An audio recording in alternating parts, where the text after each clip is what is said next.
دلوقتي هوريكم بعض لقطات كده من الشارع في دخلة العيد.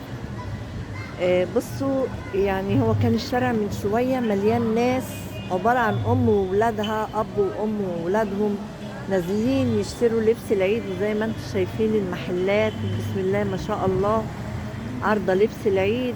بصوا الشارع كله أطفال، وحتى الشباب الكبيرة، حتى البنات الكبيرة نازلين يجيبوا لبس العيد. وأهو أكبر لكم الكاميرا شوية، أفتح لكم، أعمل لكم زوم شوية على اللي بيشتروا لبس. كله خارج عشان خاطر يشتري لبس العيد لعيالهم.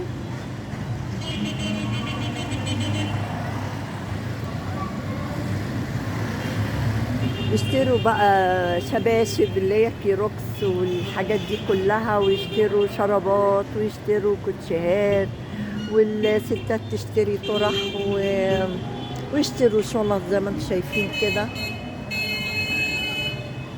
ويشتروا لبس العيد. عادة وربنا ما يقطعها على حد أبدا يا رب، وتفضل أيامنا كلها أعياد. أنا بقى هسيب لكم الصورة تتكلم عن نفسها.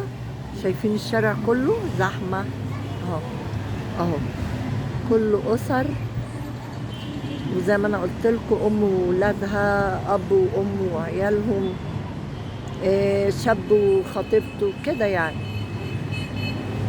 شايفين الشارع كله زحمة ازاي؟ تعرفوا الساعة كام دلوقتي؟ الساعة 1 بالليل، والشارع مفتوح لحد دلوقتي. يعني بيقفلوا الساعة 11 بس هم فاتحين عشان السيزون بتاع العيد. العيد فاضل عليه أسبوع يا جماعة، كل سنة وانتم طيبين.